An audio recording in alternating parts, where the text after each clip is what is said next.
Order. Order in the court. Order in the court. The Honorable Smitty has risen, and we are going to be unbiased tonight in the courtroom. I want no bias in the courtroom. You hear me?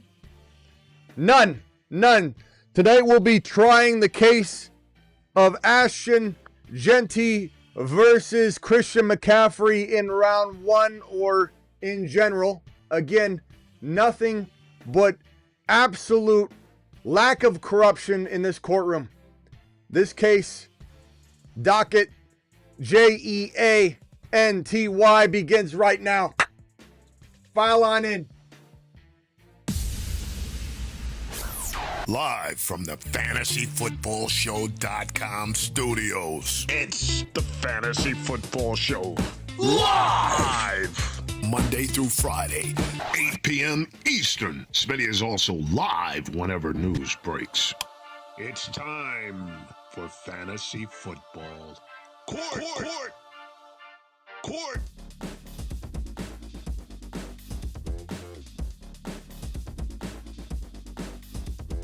Court is in session. I will say that I have been told and actually seen there are like 2 or 3 content creators, some big, copying your boy Smitty's fantasy football court. And they say flattery or copying is the biggest form of flattery. I say it's a bunch of shit. And this is the only court in fantasy you need. File on in. People can try and replicate what we do. We've been doing it a long time. I'll just tell you that. This court case being heard today is the court case between Ashton Jeanty. No bias in this court whatsoever. Okay, this court will not have any bias at all. Let's speak about this matter from a 2025 perspective. Yeah, there's dynasty conversations we can have, but we're not morons here. Okay, so we know that Jeanty's the pick. If you're drafting 2025, are you drafting the man in CMC who has he should have 7.1 value. He has ADP value of 1.7, climbing high. I warn you, do not follow this path. It will lead to destruction. We're here to discuss whether you're drafting Jeanty or McCaffrey, or if you're in a trade scenario. Maybe somebody brings you, hey, I've got McCaffrey. I'll send you straight up for your Jeanty in redraft, Smitty. I see you drafted. I drafted my guy before yours. Are you trading the two? Are you even considering it? Let's break it down. But let's do it first through, and I'll be the judge, jury, and executioner. There'll be no bias in this courtroom whatsoever, but I'm going to have the phone lines determine this one. And I want nothing but strong cases. If you're a CMC advocate, call in right now into the phone line. If you're a Jeanty advocate, call right now into the phone line. Dial in. Call into the show. Call into the show.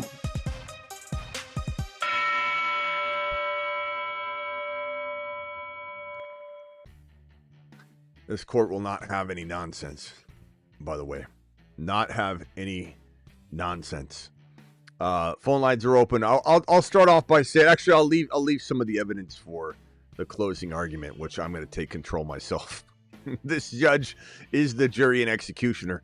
1.7 ADP. And just to verify and check the ADP data for Jeanty and Christian McCaffrey right now in 2025 ADP rankings, McCaffrey is 7.8 and Jeanty is going at 12.4.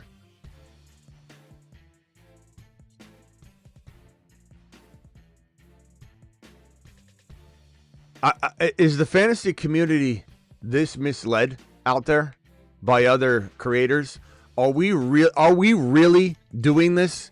Is this really the update? Just may have happened. I don't know if I noticed that Jeanty had fallen a little bit more, but CMC's ADP is 1.7. This is ADP. Jeanty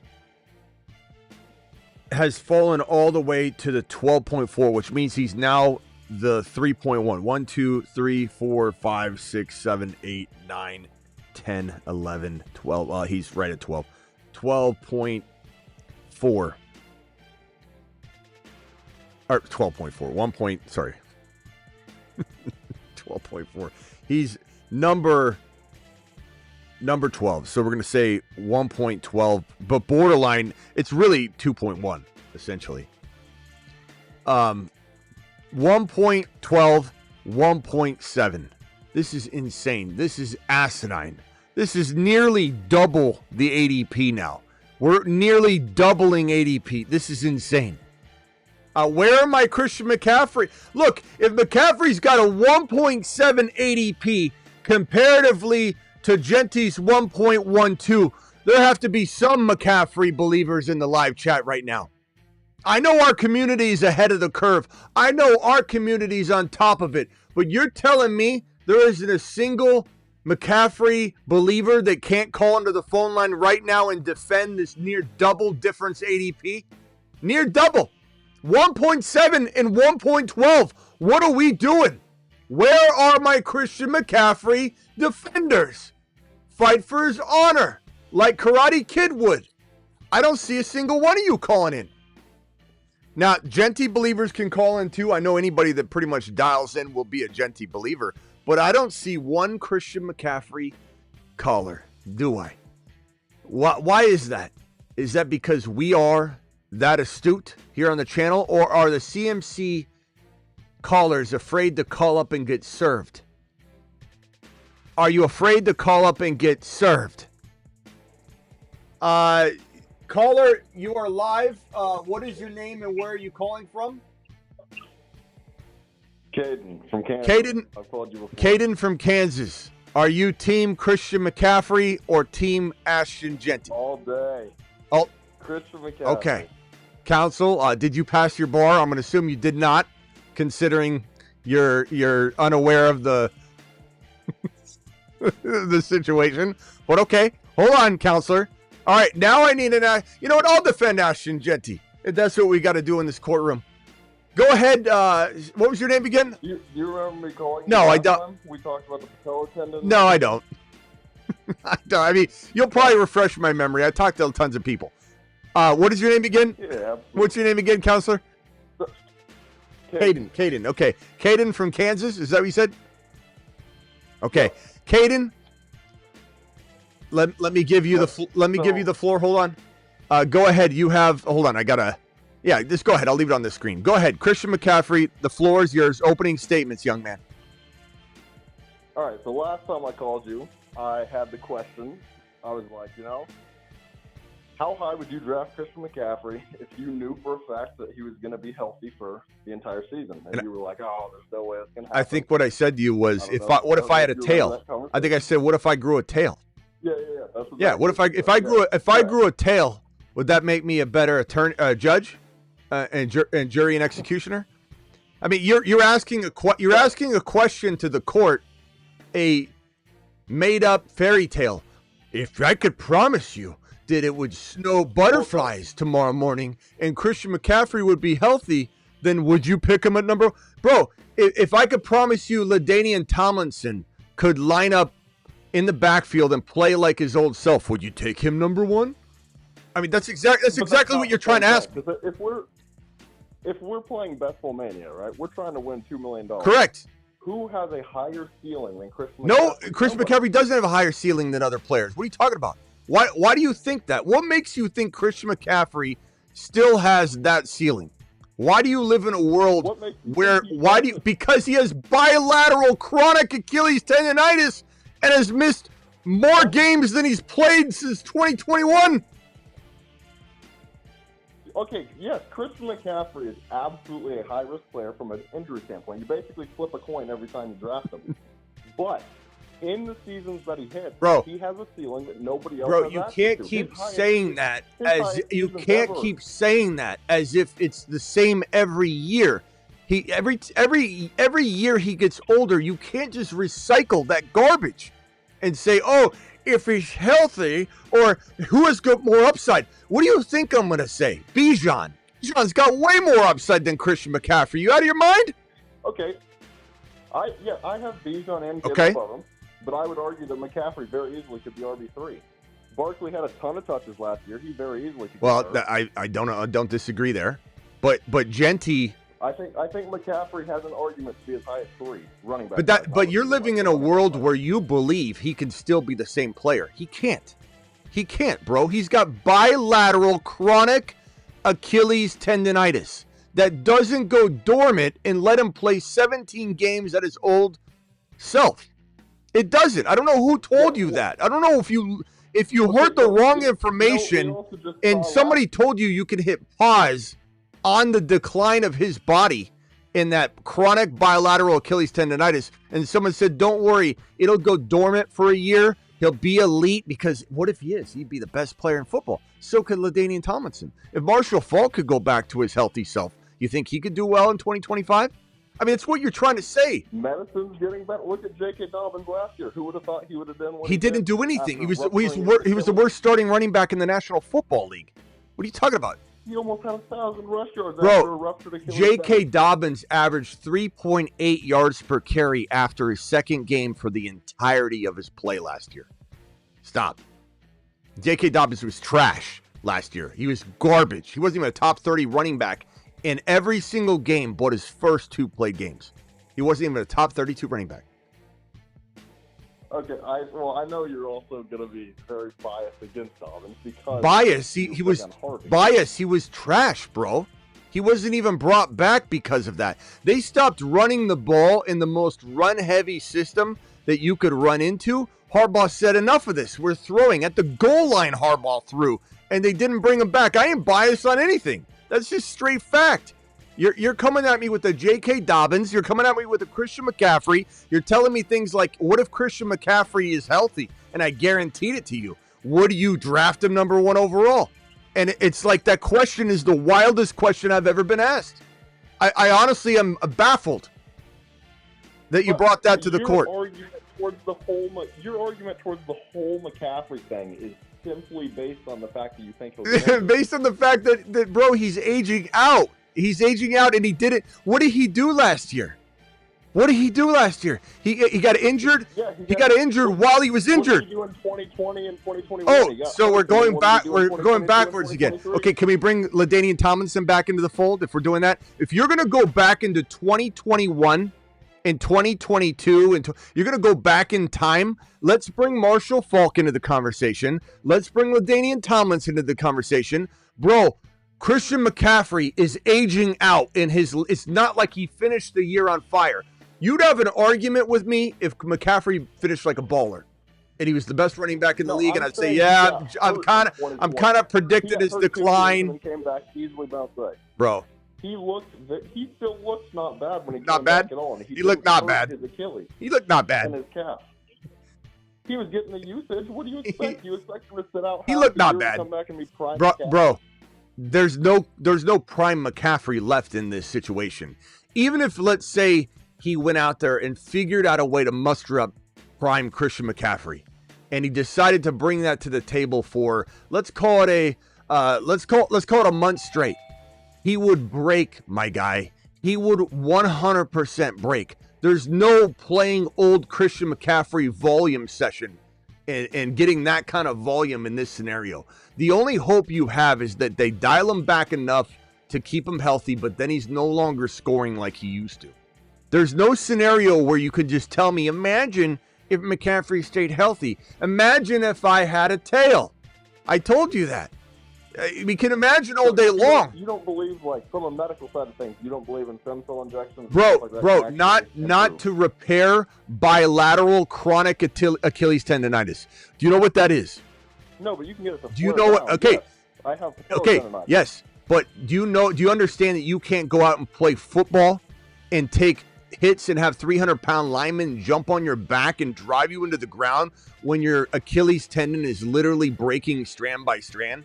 They don't go over, inject it, and it just magically starts growing new strands, wrapping around, strengthening, he's getting his flares down. Not to mention, you're not an NFL athlete going at, so you can tell me about your owie or your bump or whatever that you got going on and try and compare it to an NFL player. But that's not evidence that you can bring to this court. Or I have tennis elbow. I got tennis elbow. How's that help my tail? No, but that's even a bigger point in my favor. He's an even higher end athlete than me by a mile. Which means he can recover. Bro, the amount of touches that this guy has endured. Hey, Travis, can you count how many carries Christian McCaffrey's had in his career? I can ask Kruger, and you can actually if you can confirm Kruger's numbers. Let's ask Kruger real quickly. Hey, Kruger, how many carries has Christian McCaffrey had in his NFL career?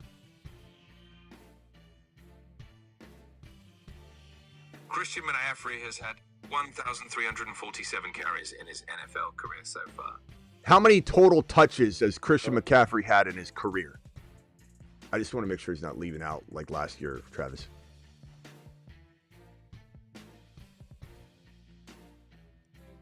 He's had a total of 1,861 touches in his career so far. That's 1,800, bro. This isn't a. Is that right, Travis? Do you know?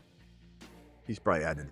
Yeah, that's right. You know, that's not something you can just say, oh, this is a physical specimen, and he's going another 300-400 carries. Look, it's not Derrick Henry, where Derrick Henry hasn't struggled with injury. He's an anomaly, and dare I say, a very risky anomaly every year you go into it. It just is. He could go through one more year and survive, but at some point, Derrick Henry's going to fall off the face of the earth, and it's going to happen. The difference is McCaffrey's been often injured. He's a walking injury, and bro, his calf injuries are alarm bells for his Achilles tear that is eventually going to come. If Christian McCaffrey puts his body to the same rigorous test that he has year after year, he will probably tear one of his Achilles tendons. And the fact that he has bilateral chronic Achilles tendonitis tells you one thing. This is not some sort of, okay, that leg is bad. Can he get it better? Bro, they're wearing down at the same rate at the same time, which means that it's not something reversible. And yeah, he can go over and get injections to have the flaring at bay, but it's at bay because he's not getting hit. He's out there running and cutting like you or I would. He's not getting hit by linemen and having those hard cuts and unexpected movements that happen with the Achilles. He's probably going to have a calf injury, which will save him from an Achilles tear. And if he plays through it, he's going to tear it. And he might not even have a warning sign before he tears his Achilles tendon. His Achilles tendons are on their last leg. Pardon the. Let me ask you this. Do you not think that he ever was dealing with that in the past? Do you think it just finally happened last year? He had tendonitis. Well, the thing about it is we'll never know. They'll never release all the details of this kind of thing. The odds are he has been slowly having issues with his lower part of his body that is a trigger of all the carries and workload. This guy's been the highest percentage of workload for his team than any player probably in the history of the NFL. If I had to guess, and I don't have that number in front of me, I would say there's probably Derrick Henry's one of them, but Christian McCaffrey's got to be because of all the touches he gets and the focal point. Like Lamar's a big focal point of his offense. And so that's not even the case right now. Christian McCaffrey is the highest percentage of volume of any player that I've ever remember playing football. And he's literally been driven into the ground, not for 3 years, 4 years, for years, bro. The odds of him coming back with as brittle of a lower body situation as he's dealing with, where he tore his PCL, and you could say that was a freak injury, his whole lower half of his body's breaking down. And let me tell you this, there is not a certainty in my mind at all. In fact, I would say there's almost a 5 to 10% chance, if I had to throw a very educated guess, because I've been doing this 23 plus years professionally, not dabbling, professionally, breaking down injuries, scouting players, looking at injuries, how the injuries affect the player. I would say there's probably a 5 to 10%, maybe 13% chance at most that Christian McCaffrey would have tore his knee last year, his PCL injury that he had, if he wasn't in the situation he's in right now. His body's breaking down.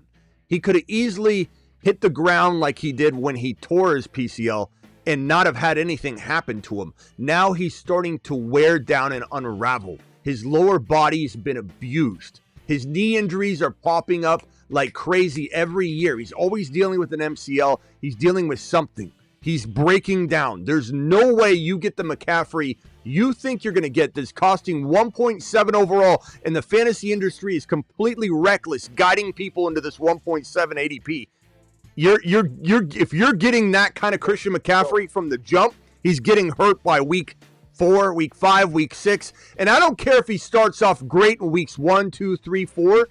This is a problem that is eventually going to it's just going to happen. His Achilles is going to snap, or he's going to suffer some extra a different injury, a compensation injury, even if it's a torn knee, because his body's compensating. He's dragging his body around differently. He plants differently. He gets hit or whatever. He's going to tear something. He's going to be out for the season at some point this year.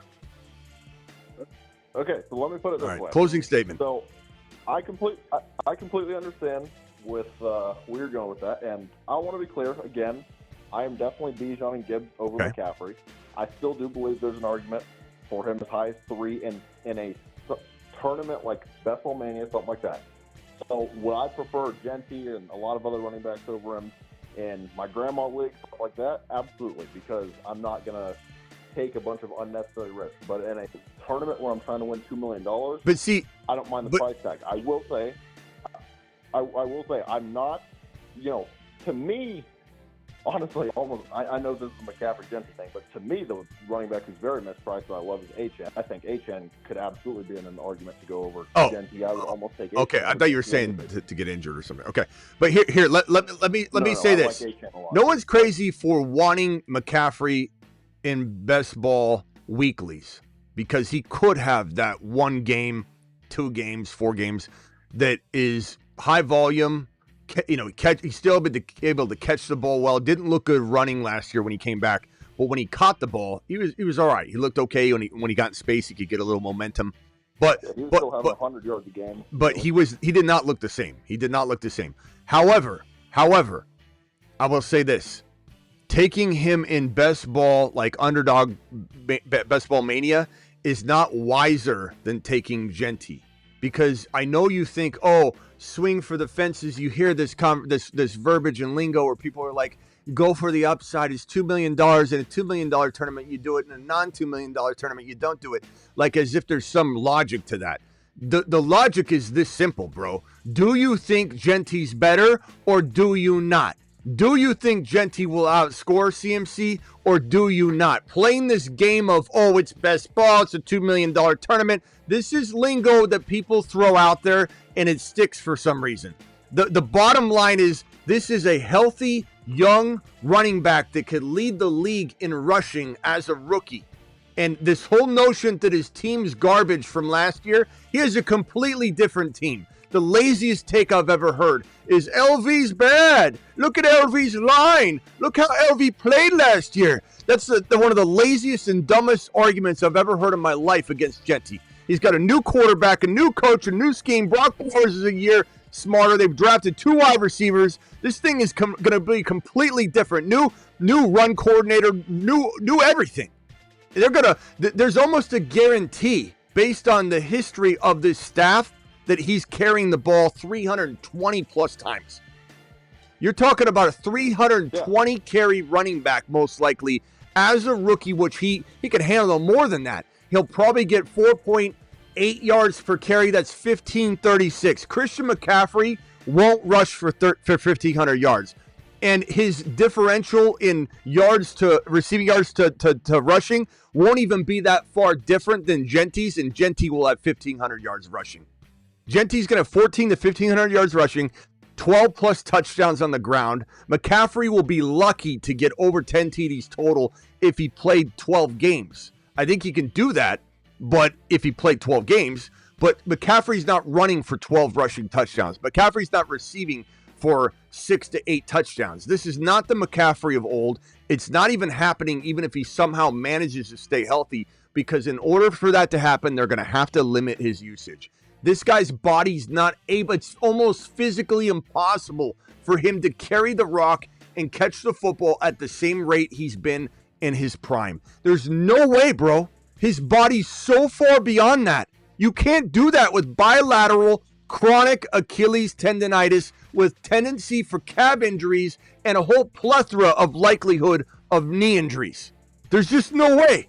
Not at his age, bro. Not at 29 years old, approaching the kiss of death season. 28 was the hold your breath year. He's entering 29. I think, if I can say something. Yeah, go ahead, quick. Travis.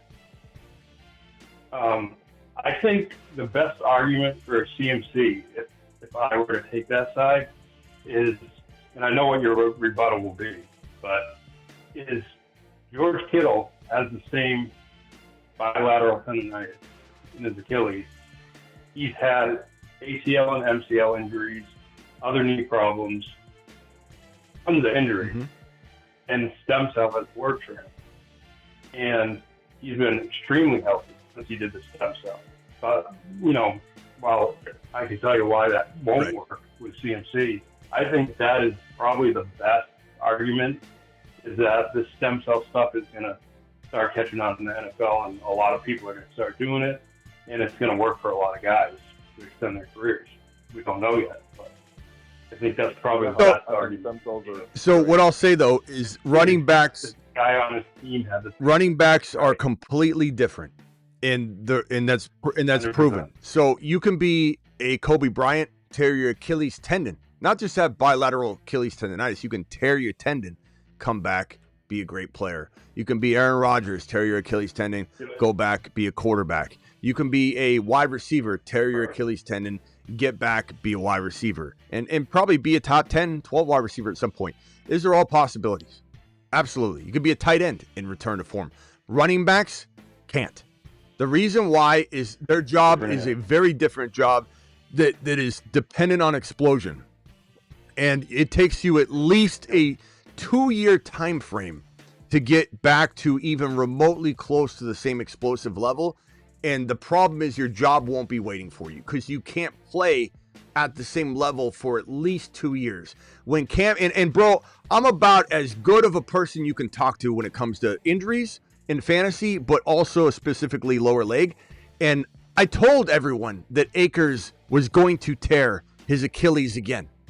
I told everyone, because Akers came back way too early, and he tried to play just like Christian McCaffrey is trying to do this too early. Maybe he could go through therapies, rehab, get back, but he doesn't have the luxury of time. So he's got to force this into a window that's not going to make sense. The Achilles is a special injury and situation that you can't, as a running back, hit the hole and get the explosiveness back. And if you do it too early, you're just going to blow it.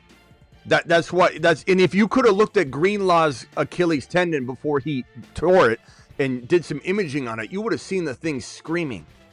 The Achilles is not just it can be, every injury can be a random injury, but if you look at an Achilles tendon, it is being worn down. It's unraveling like an army rope that has 1,000 ropes, and every little strand starts to break until that thing eventually just gives way. And then it snaps. Yeah, it's degenerative, and which means it doesn't turn around. Yeah, it does. You can't get it better. You can only, what his best thing that he can do, because you got to understand this, bro. Christian McCaffrey didn't tear it. So the stem cell and everything to keep it at bay is kind of like putting a Band-Aid on it, getting it back to where he can run. It doesn't slow him down. Before, it was like when he ran, it was painful. He couldn't even move. Getting tendonitis is tricky, because tendonitis, someone might call in like yourself and say, I've had tendonitis. You haven't had tendonitis like this. This is tendonitis through trauma and through abuse to your body that doesn't ever turn around. It's chronic. It'll never get better. I had tendonitis in my shins and my feet because I was doing running or walking. I didn't ease into it. I tried to do like 12,000 steps a day. I couldn't run for like a year. Every time I run it, it just would be painful straight up and down my shins. And so you can get rid of certain tendonitis over time and resting. This is not one of those situations. And while like I said, he could start off the year looking great, but there's almost a little to zero chance he can play the way that you are drafting him at 1.7, even at the top of round 2 or the bottom of round 2. There's no real way, in my expert but novice opinion, however you want to look at me, that he can return your even second round value, because they'll break him if he's playing like that. This is going to be one of those situations. Shanahan doesn't run 2 running backs. He doesn't. This is one of those situations where we may see Kyle Shanahan have to use multiple running backs, and Garendo gets a ton of run. It's not the way Shanahan ever. And what if he tunes him back a little Huh? bit? You don't. And what if he does tune him back a little bit? You don't think he still has a chance to get that? Not at 1.7 ADP. If Shanahan said we're going to come out here and run 2 running backs, we have to. This is what's now the new normal for Christian McCaffrey. And let's say he dropped to 3.1. I could understand even contemplating that or having different conversations, because then he doesn't have as much of a likelihood of getting hurt, but you're going to get a less Christian McCaffrey. But maybe he still gets a lot of touchdowns. He gets some of those huge plays, and he's designed in a lot of design plays for him and engineered stuff for him. But there's no way 1.7. Like, here's the bottom line, and this would be where I would leave my ruling on this court case. Christian McCaffrey at 1.7, there are so many players safer than him. So many players. Hand over fist. You said Achane, I agree. You say Kyron Williams, I say yes. And that's a 3rd-round player. And if we talk about London, safer in the higher I don't view someone like Amon Ra, who's going like AP 10. I don't think he has anywhere near the ceiling of McCaffrey. you say that with the expectation that McCaffrey can do what you think he can do, though. That's what makes me laugh, though. I'm not laughing at you necessarily, but I'm laughing at the fact that people can convince themselves that he still has this upside that's worth the risk in a $2 million tournament. But, if you're playing for $2 million, you need to go for upside. There's no upside here. There's no upside. At 1.7, there's only risk. There's no upside. There's none. Look at the game log. He averaged 12.5 carries, and I think he had 19 catches. So he had 69 touches before he broke last year. Why will it be better this year with worse conditions? You also, though, can't expect a running back who missed half the season to then come in and be the same player. How can you expect a running back to miss an entire year, have a PCL injury, have bilateral chronic Achilles tendonitis, go over for treatment, come back in just an off season, come back and get Christian McCaffrey workload? It's the same song and dance. Well, all I'm saying is this. I know you said that he had a terrible year, whatever, but you look at Jacob Dobbins. No one would have thought that coming off of an Achilles rupture that he was going to be a starting running back in the league and almost have 1,000 rush yards. No one thought that was going to happen, and yet it did. Medicine's getting better. Stem cell injections could work. Good. All I'm saying is, 1.7, bro. My argument is not against Jeanty. Listen, my argument is not against Jeanty. You're not with him. You're against him. I'm a big believer in diversification. You're not with. I believe in diversification. You're not with him. You're against him. I just think that it's dangerous to fade McCaffrey in a long tournament. That's what you hear, though. That's what people are saying. It doesn't make it true. You can keep hearing it. You can keep saying it. You can keep repeating it. It's how is a big tournament or $2 million? How does that make it any different? That makes Christian McCaffrey more worth the gamble. If anything, it's not. If anything, the ADP suggests that everybody's doing it. So in a bigger tournament and trying to win $2 million, go against the grain, my guy. This is not better because it's a $2 million tournament. It's worse. You diversify. Sure. But Christian McCaffrey at 1.7, there's no reason he should be in your diversification portfolio. If he was going in the second round, I think I could let a lot of you slide on this and go, I'm not doing it, but I'm not going to lambaste you for it. But 1.7 is just throwing your money away. It's bigger tournament, $2 million. It's even worse. The fact that people say that and people repeat it drives me nuts. Way higher risk than Derrick Henry? I think Derrick Henry, having no injuries to his name right now, yeah, he's a lot less risky than Christian McCaffrey, but they both could fall off a cliff at any moment. Derrick Henry, 10 out of 10 times. 10 out of 10 times. But bro, you've got Jeanty, you're telling me you're taking CMC at 1.7 over even just saying, you know what, screw it. I'm going to go neighbors, whoever, and take Bucky. Take Bucky. Okay, but why is Bucky not higher upside than Christian McCaffrey? I don't understand it. It doesn't make a lick of sense. I also take a lot of Bucky. I understand that. But I still am taking no 1.7 Christian McCaffrey because that's just giving money away. It's just giving money. There's no upside because it's a tournament. There's no you go for upside. Why not go for the Jeanty upside? If someone's going to sit here and go, because you go for the upside because it's a $2 million tournament, you want to win $2 million. Bro, I've heard this line before that you're saying. Other people say it, and they repeat it because they heard it. It's the exact same line. When you're in a $2 million tournament, you go for the upside. Jeanty is the upside.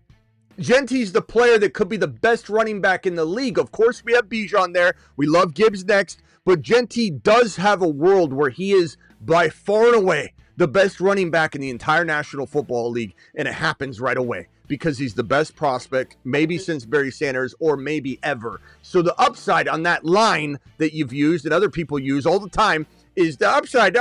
Use the upside with Jeanty. Jeanty's the upside. Line, though. It's a fact. But I know what you're talking about with the injury, but that's it because McCaffrey it's also age. Bro, you got to understand that it's the likelihood of injury with a compounded problem that is he's old. He's 29 years old. If you were 29 years old, or in the case of Derrick Henry, you're 30 years old, whatever, but you have no injury history, there's nothing to compound the concern and make it a greater concern. Derrick Henry hasn't gotten hurt. Christian McCaffrey's a walking injury. So you take the amount of carries and workload with bilateral chronic Achilles tendonitis that some Twitter doctor told you he went over and got stem cell. They're really good. I don't know fantasy, but I'm telling you, this stuff's great. My Aunt Edna had it, and she's walking all around the bingo hall. She doesn't ever even miss a step. Bro, don't listen to doctors that play fantasy because they don't know how to translate it. Listen to somebody that can learn as much about the medicine as anybody could or the injuries, that knows how those injuries respond, apply in fantasy. I can tell you for a certainty, watching all these Twitter doctors out there give you really good breakdowns on the anatomy and this and that, but they're so inaccurate on the time frames, what likely happened there. That looks like it could be an ACL, MCL, LCL, or it could be an Achilles tear. I've seen it. I've seen the breakdowns. They give you 500 different injuries. That's probably going to be 3 months, 3 weeks. And it might be in the regular world, or it might be this in the regular world, but as it relates to fantasy, there's so much more that goes along with it. The wear and tear of an NFL running back suffering through this, and then you want him to what? Go out there and be a world star with the injury history compounded with being 29 years old? Your body can't heal like that at 29. It just can't do it. And I've even said this, bro, even if I'm wrong, let's say I'm wrong. Let's say I'm sitting here later on, he plays, and he could play 10 games and then get hurt in the 11th game, and you can pretend how I was wrong, I was going to be wrong, whatever you want. But let's just say he played 17 amazing games, a guy that is never there always for you at the end of the year anyway. In 2023, he sat out an entire half in week 17. Tyreek Hill's another one that continues to lose people at the very end, and people forgive him and they take him for the regular season, and he keeps crapping the bed. Let's just say, bro, I'm wrong, and Christian McCaffrey plays 17 games. Let's say he's not quite Christian McCaffrey, but he's damn good, and he kind of earns his 1.7. I took Jeanty. I think Jeanty, I already believe Jeanty will earn his 1 point, even if you took him at 1.7. Like, there is a world where you and I maybe both are right, but I'm not wrong in that world. The other world where you're wrong and Jeanty doesn't get injured, and injuries can happen to anybody, but this world, I win a league, you lose a league. In the other world, we might both go neck and neck to try and win the league. That's all I'm trying to tell you. when it comes down to it, the risk level's way too crazy. Go ahead. A final closing statement, and then this court case is closed, and I'll rule on it very objectively. Yeah. I just want to say one more thing as to why I, not even just necessarily a McCaffrey season-long thing, but another reason why I do think it is dangerous to fade him. Look at someone like Jonathan Taylor. Jonathan Taylor last year was horrible throughout the regular season, but if you didn't draft Jonathan Taylor and have him in the playoffs, you don't win. He had massive spike weeks in the playoffs, so if you don't have a player who does have massive spike weeks, at least on some of your teams to potentially advance, then you're screwing yourself. But who says I'm not going to have spike week players? Who said that? If you don't have Jonathan Taylor, if Christian McCaffrey does a Jonathan Taylor playoff run, then yeah, that will absolutely hurt your advance rate in the playoffs. Okay, but who's to say your strategy is going to make you more likely to have what you're describing? I don't understand how you think Christian McCaffrey helps you here. Can I ask a quick question? I'm not saying it ups you. I'm saying, like, Jonathan Taylor, if you did not draft any, say you were completely off of Jonathan Taylor, you thought he was going to get hurt, whatever. If you did not draft him and you did not advance him on some of your team, your odds of winning any of the tournaments significantly decreased because he had massive. Bro, does it? If you drafted him, you might not have made it. On top of that, yeah, you're completely repeating things you're hearing, bro. I know people have this. I know people come to the table with this data about last year and how the advance rates are higher. How much higher? When I go RB, oh yeah, I might have less of a chance of making the playoffs because of the data. Well, who says I'm playing the RB game the same way as the people that are losing the RB setup? So this data of wide receiver is more likely to advance you. This is more likely to advance you. If you have Jonathan Taylor, you are more likely to advance. Who cares about any of that? I'm about drafting the best player. But even if I worded that wrong, drafting the best player and best team that could advance. I'm not about trying to find the right weird combo and guesswork of a player that's going to have spike weeks here but not play well at all here. JT might have lost you everything. Like, you had to have the right supporting cast around that to have JT be valuable to your team.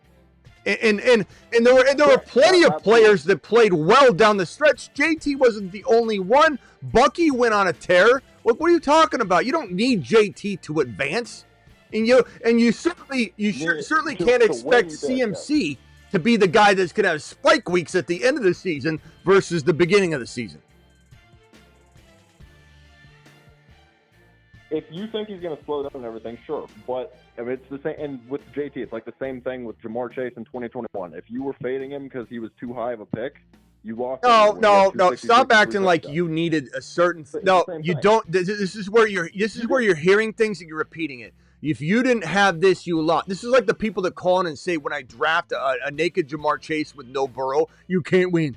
You can't win with it. According to the data, you can't win with true. it. The top 10 teams had Jamar Chase in bro. There's still people that didn't have a certain combo of players that would have won if they had a different quarterback that blew up in week 17. There's 100,000 ways to look at it. The only thing you have, though, unfortunately, is a lot of data that talks about the winners, not the people that just missed out, not the team that had the best team in the league until they suffered an injury. There's so many different ways to look at this. I understand that there is a lot of good information in big data, but you can't just sit here and say, if you had Jamar Chase and didn't have Burrow, you can't win. According to the data, you can't possibly have the best quarterback in the league. You need Burrow. What if Josh Allen outscores? What if Josh Allen outscores Burrow in all three of the playoff weeks, and you have Jamar Chase and Josh Allen? He can a lot of the time rush. I'm not asking that question. Use a different player. Let's say it's Bo Nix. If Bo Nix outscores Joe Burrow in the final 3 weeks, the fantasy playoffs, someone could have that quarterback paired with Jamar Chase. This whole notion that you've got to follow the data is always the answer. You got to also understand that when you're looking at data where it says going wide receiver typically has more advance rate, you also have the whole industry brainwashed to drafting heavy wide receiver.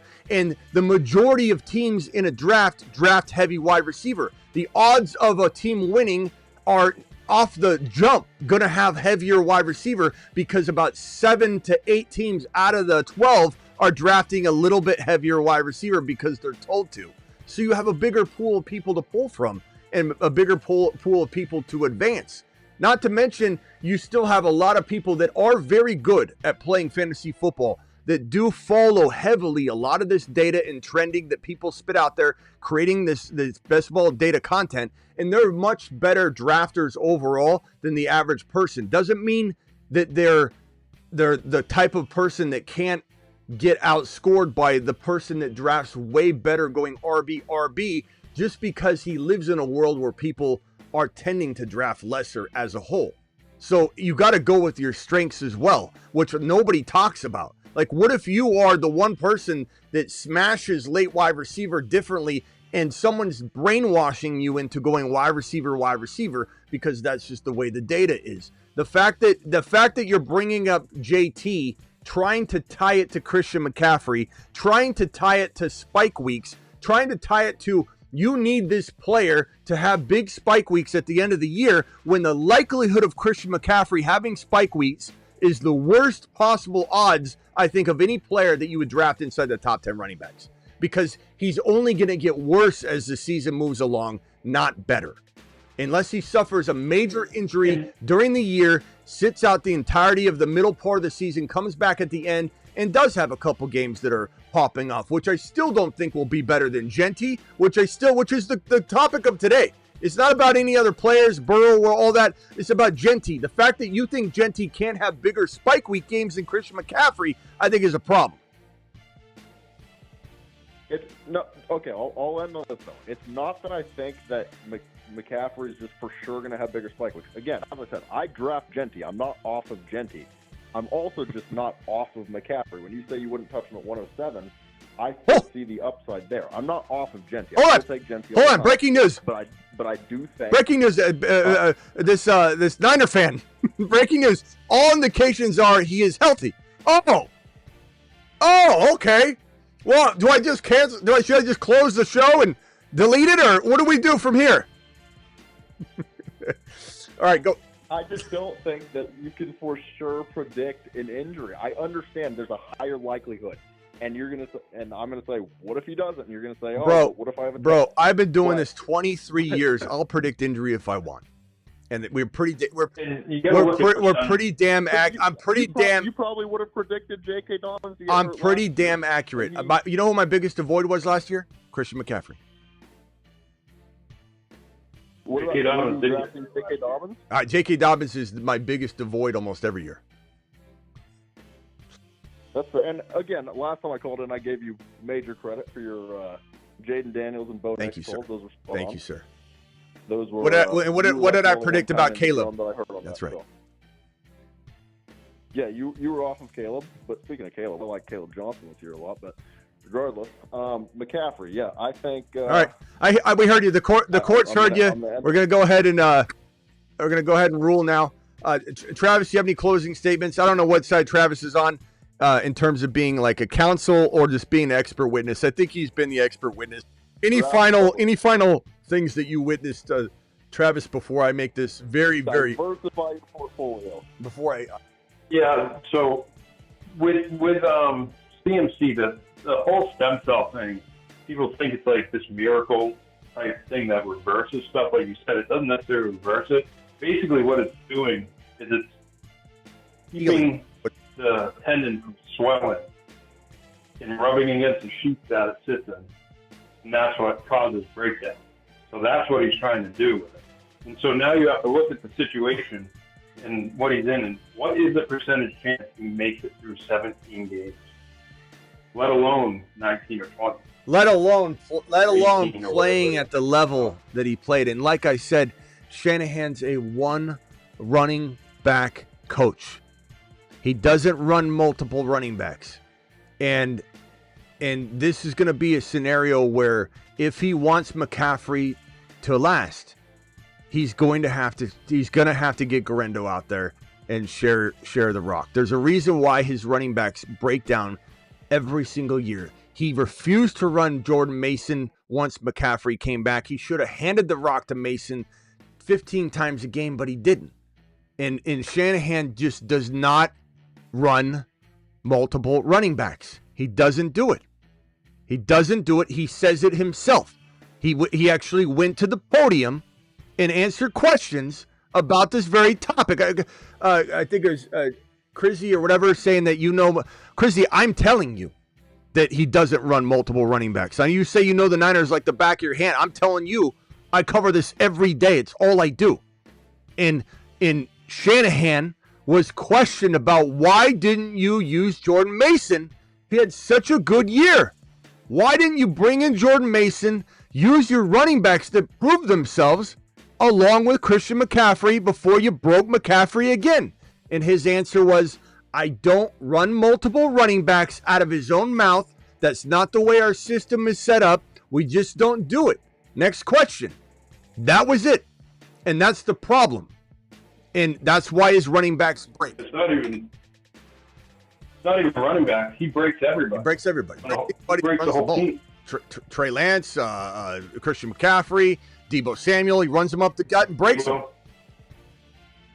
Elijah Mitchell. Jordan Mason. All right, Smitty. All right, hold on. Let me close this case out. Look. Okay, hold on. I will be watching your channel, whatever, throughout the year and stuff. But at the end of the year, people say this. I'm gonna call into the show, and if he gets hurt, whatever, I'll sit there and I'll let you say out. You told me so, etc. But I'm gonna call him at the end of the year, and we'll. Yeah. We hear this. We heard this about JD5 from about 17, 18 people. We heard this about H-Han from about 47. London. We heard this about London. We heard this about Kyron. We heard this about this is like remember when the conversation we're having right here. Okay, good. I can't wait. Yeah, I'll be waiting here by the phone. Appreciate you. All right, bro. Thanks for calling in. McCaffrey puts up like 320. Thanks for calling in. Contest. All right, we'll see you later.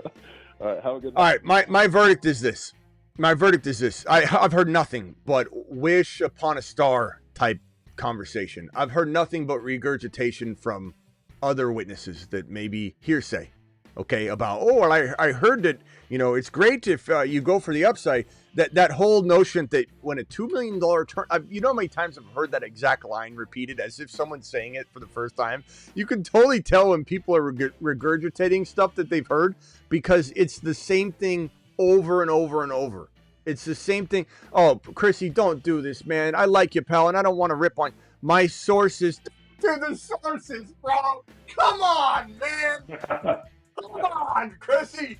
Not even a news page. Trying to pretend you're a civilian.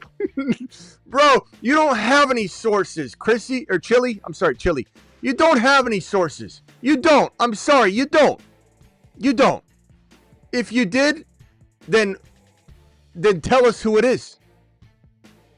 You won't. I don't share my sources. You don't have sources, Chili. No one has sources. Schefter has sources.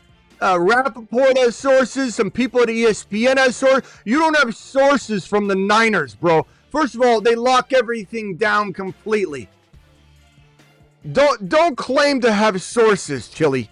Don't do it. It's embarrassing. Jeez. According to my sources. Okay.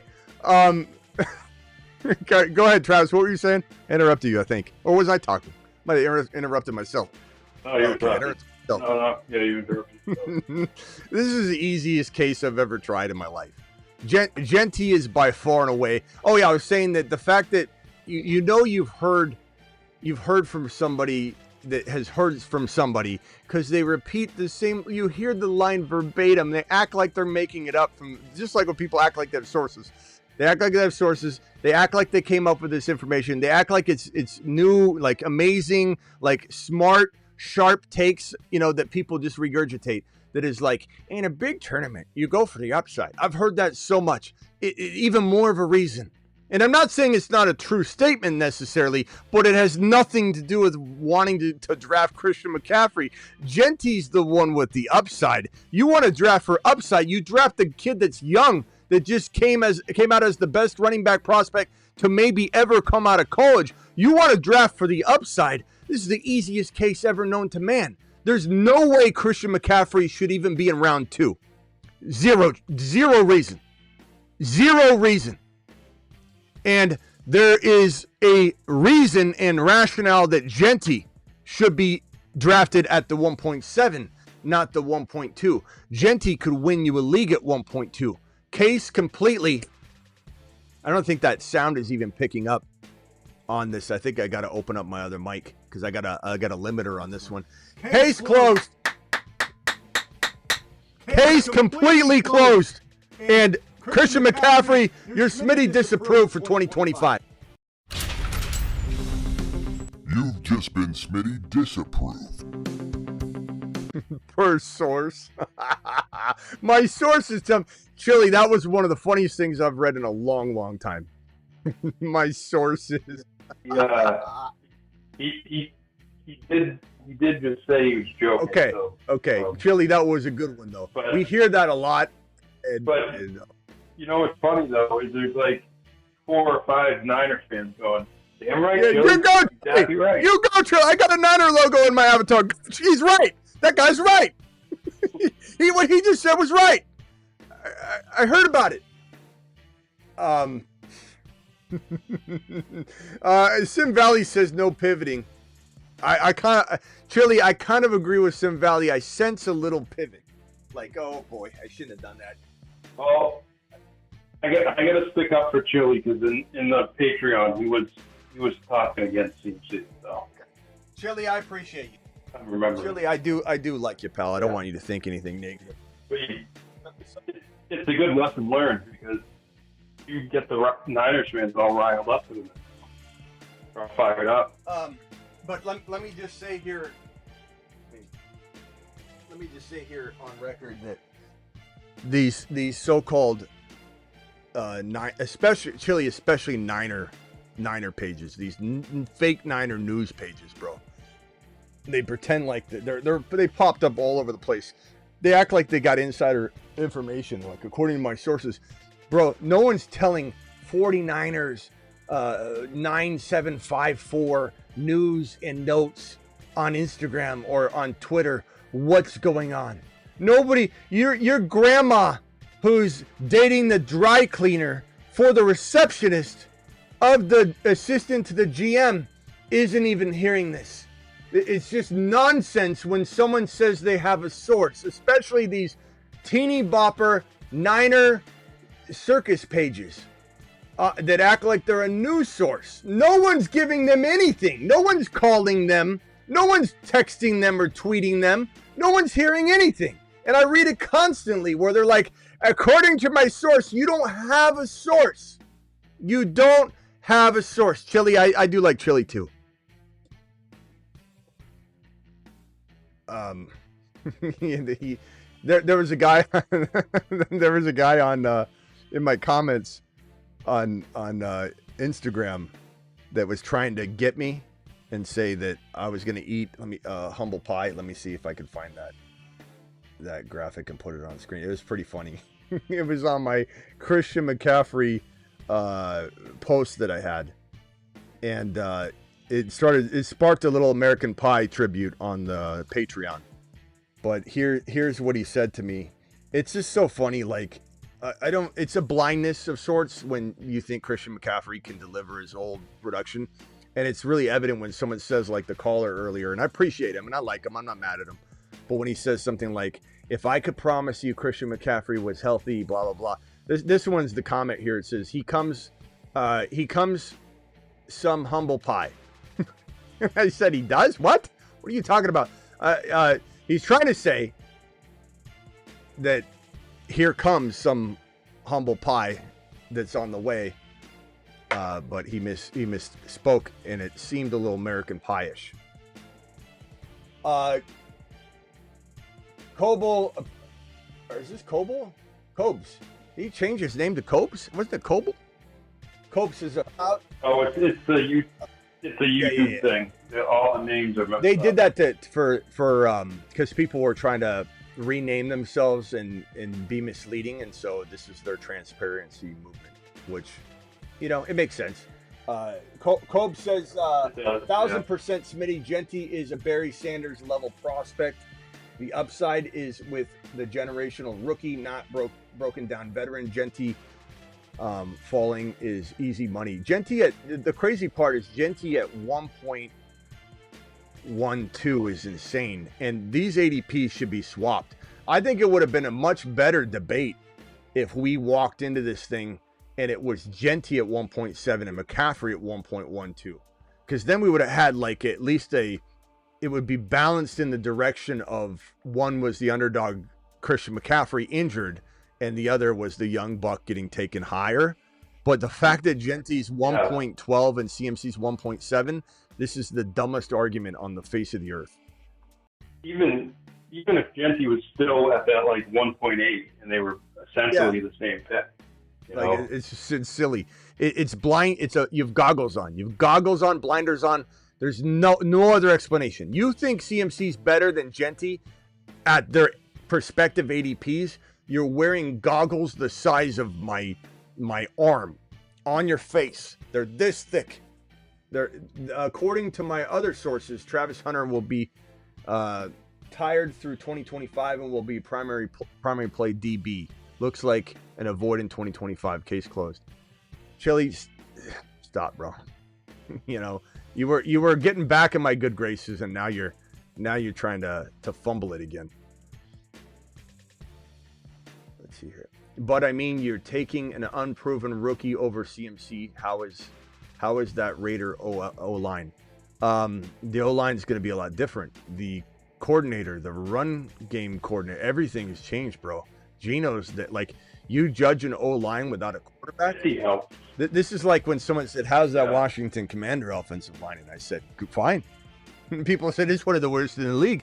JD5 is going to get crushed. No, JD5 is going to keep the defense spread out, and the offensive line will be fixed like that without even doing anything to it.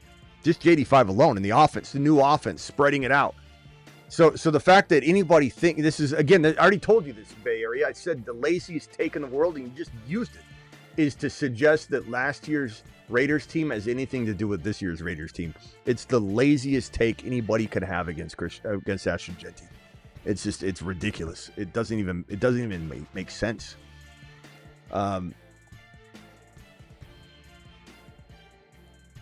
Anyway, should we draft tonight? How many people we got in here? 238. Hit that thumb up button. We got 66 thumbs up. 66 thumbs up. That's it. Yeah, we're gonna do better. 237. Gotta do better. Okay, let's jump into a draft. Let me open up the Underdog app. To jump into a draft with us, there's a link pinned in the live chat. Please click that link. A link in the description of the video. Let me see what contest we should jump in.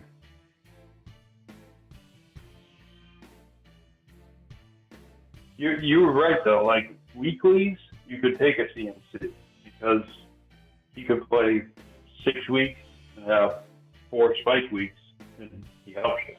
But yeah, I couldn't justify him in almost anything but a week. But I still wouldn't take him in a weeklies over Jeanty, because at the end of the day, my argument is that Jeanty's got more upside on every level. So I can understand somebody taking him, but I still wouldn't do it. There's no way I would do it. There's just no way.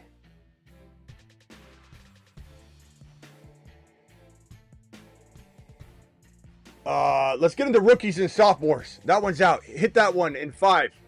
Rookies and sophomores. Scroll over. I love this one. Scroll over. It'll be kind of toward the end. Hit the button now. This will be fun. We'll do a couple of these, and they're so short. They're only okay. So guys, don't fret. There's only 4 people that can get in each one, but we'll do multiple. We'll hammer a bunch of these because they go so quick. Rookies and sophomores. I love this. And by the way, your boy coined this thing, not the draft, but on my thefantasyfootballshow.com, I've got what's essentially rookies and sophomore rankings. They're called super rookie rankings that I created many, many, many years ago. And they're sophomores and rookie rankings only. And so there's a lot of people that created content around that concept, but this have been cranking out for a while. They've always been one of my most popular, if not the most popular set of rankings, because I'm a very dynasty geared person. It's a lot of redraft content too, but a lot of dynasty geared stuff because I grew up on the dynasty. My written content followers on thefantasyfootballshow.com, link in the description. They're very, very dynasty driven. Active drafts. Let me see. Up in 3 picks. Where is it? Where is it? Rookies and sophomores. Here it is. Okay. Up in 3 picks. We'll do a bunch of these.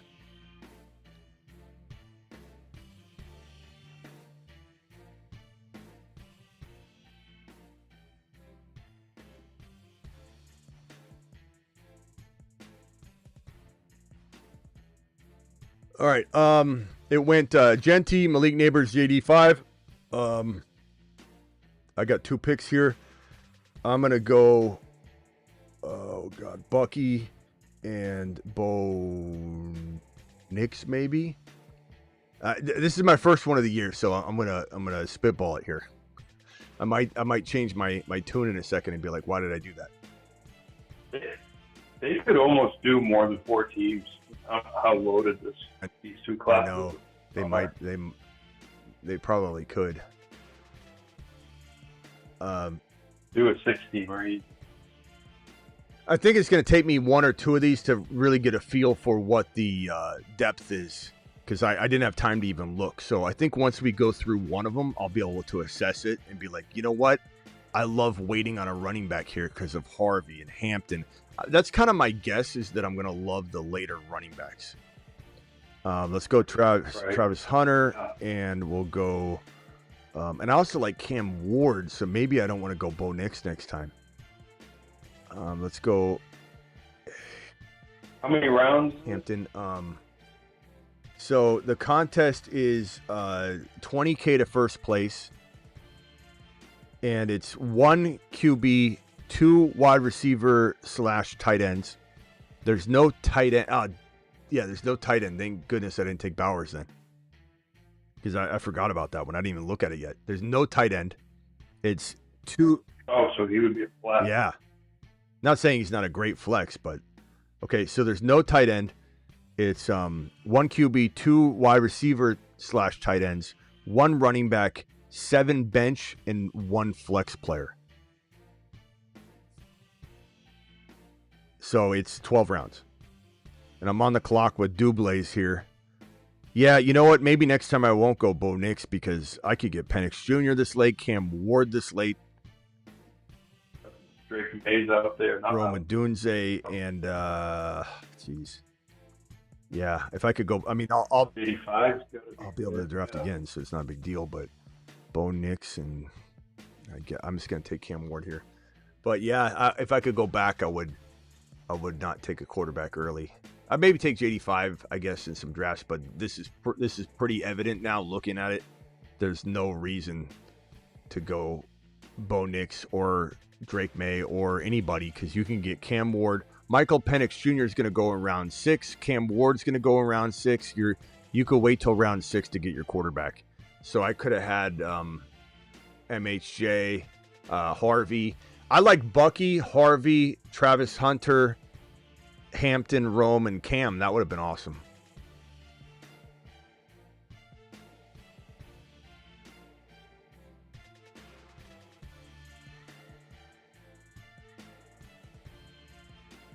Listening to Smitty rip me took a piece of my soul. Don't worry about it, bro.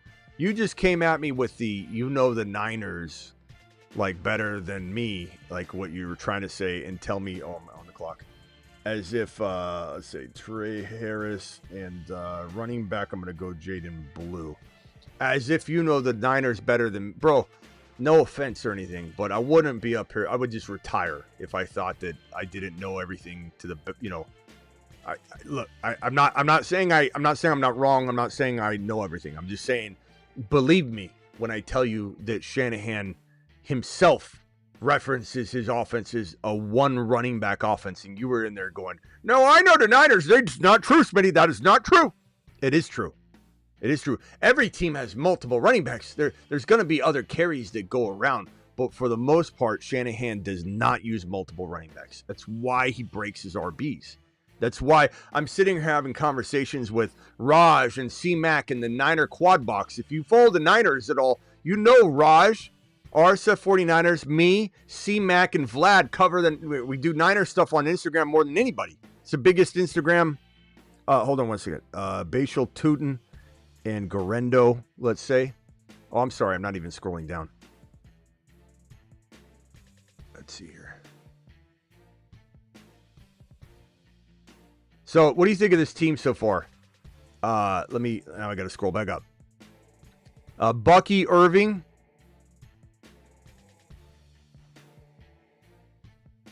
Bo Nix, Travis Hunter, Amarian Hampton, Roma Dunze, Cam Ward, Trey Harris, Jaden Blue, Bashal Tootin, Isaac Garendo. I mean, maybe another receiver. Okay, we'll go Pat Bryant, and we'll go. Forget about the guy you take late. Yeah. Oh, this is my last pick, though. Oh, shoot. Hold on. Come on, buddy. Where are you at? No, I'll just take McMillan so I don't time out. Let me see. Who were you thinking, Travis? Damn it. I couldn't find him in time. Yeah. I was looking for him. I couldn't get to him in time. I'm sorry, Thornton. I'm sorry. Wilson.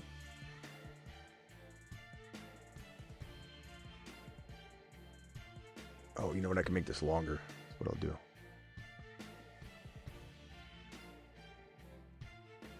Okay, there we go. Chili, did they have this one last year? I appreciate you, Chili, by the way. They have rookies and sophomore last year. Yeah. Poor Chili. Chili, don't ever feel bad. Like, this is a show. It's like the cousins getting together, okay? And screaming and yelling at each other. It's not anything you should be worried. My projection on here is 18. I don't care about that. But yeah, let's redo it. Everybody go back, jump in, rookies and sophomores. 5, 4, 3, 20 seconds is only when they have 2, 1, 0. Jump in.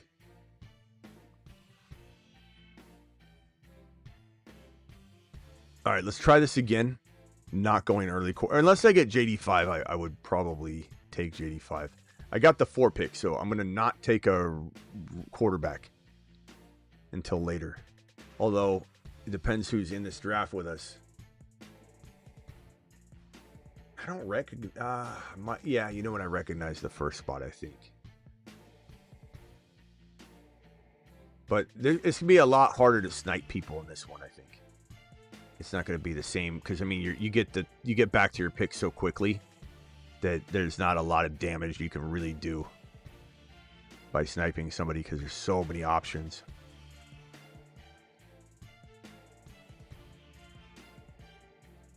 Okay, so here's the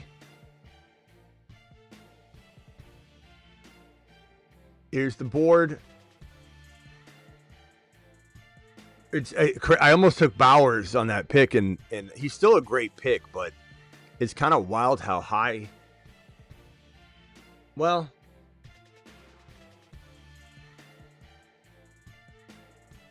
yeah, it still feels. I mean, I guess the wide receivers are kind of thin compared to the running backs. The running backs are so deep. Yeah. But I wonder if Bowers will fall quite a bit ADP wise. All right, this is an easy. What's his ADP show? It looks like his ADP is 5. But here's an easy call for me. I'm going to take BT, and I'm going to take Bucky. So I love that beginning there, because I'm balanced, and I believe none of these other options are close. Yeah, and I think you're right. It's going to be harder to snipe because people have a lot of different opinions on the. Oh, did I get your super chat? No, I didn't. I'm sorry, bro. I'm so sorry. Let me answer these while I'm drafting here. Is Stevenson a value? He could be, but I would probably tend to say give me a different player than Stevenson and just avoid it. But you could see a scenario where Hendy and Stevenson into a Monty Gibbs situation, especially with their O-line improvement. Maybe.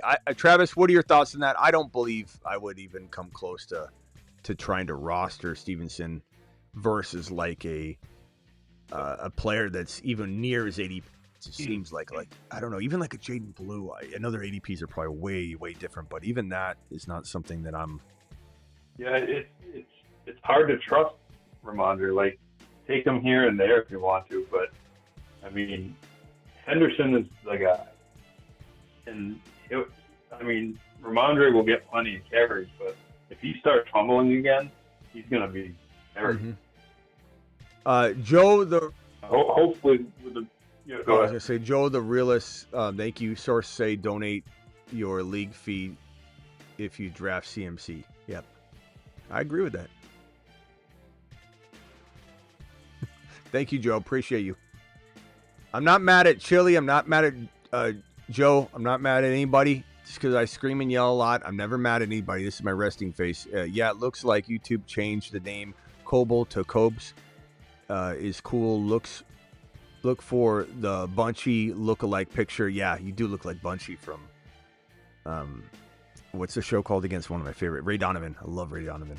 Look for Bunchy look-alike. Cobes ain't going anywhere. Fantasy football show. Thank you, pal. Great show. Appreciate you. Cam Ward. Okay, so I do need the quarterback now. Cam Ward's perfect for this draft slot. And then I'll go Egbuka. So now I feel like I'm crushing it. It took me one draft to get a feel, and nobody should feel embarrassed about that. I'm not embarrassed that I drafted like a trash can my first draft. Yeah. You had to get a feel for what the QBs. Yeah. The QBs. And then get a feel for the running back balance. Like, this team feels like a pizza party winner. BTJ, Bucky, Travis Hunter, RJ Harvey, Cam Ward, Egbuka. I love it. The only team that might be better is that one slot, not by looking at it yet, just because you get Jeanty and then it looks like MHJ and you got a lot of good options. But he drafted 2 QBs. Maybe that's a positive. Maybe you're going to get a lot of quarterback domination, scoring output that I need to reconsider getting 2 quarterbacks. I don't know. We'll have to see. I'll kind of have to feel it out. Look at Judkins falling like a madman. Just falling like crazy. Let's go Trey Harris. And I guess Bashal.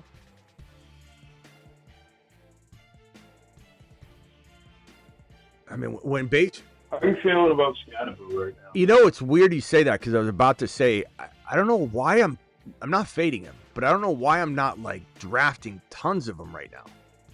I was early in the offseason. Maybe I'm just like waiting for.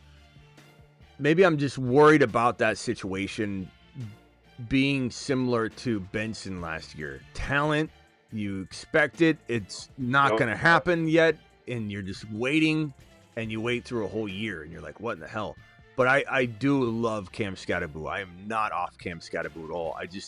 You're right. I don't know why I'm not drafting more of them, though. I think I just, Tootin is a fun player to grab. When he scores, it should be Bashal with the facial. All right. On deck, Ray Davis is great here, too. Okay, I got to pick 2. Guerrero, Ray Davis, Benson. Guerrero, and then Ray. Let's go Ray Davis. Guerrero, Ray Davis. Bashal with the facial.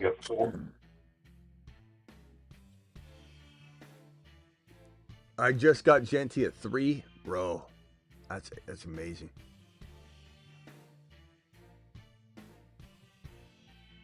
I love these drafts. They go so quick too. We can easily do another 1 or 2. No doubt about it. I like my squad. So, how do bye weeks figure in with only 12 rounds? Is it just inevitable you're going to have a couple weeks without? I think you can get smart. I think you can get smart and navigate it. Yeah. Yeah. What is my bye week on? It's 10, right? Okay. So I'll go Milrow, and I'll go.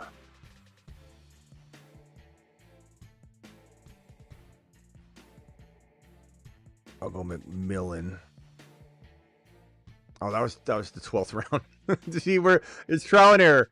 This is only my second draft. You're a little rusty when you run through it the first couple times. Expect to waste a couple bucks. But I still like my team, but I didn't I was gonna draft another QB. I could be okay. But what I'm starting to think is, looking at this one slot, as much as they miss out on stuff, they will dominate the quarterback scoring, and that's a highest scoring position. So maybe I need to keep a little bit more consideration to duplicate QBs.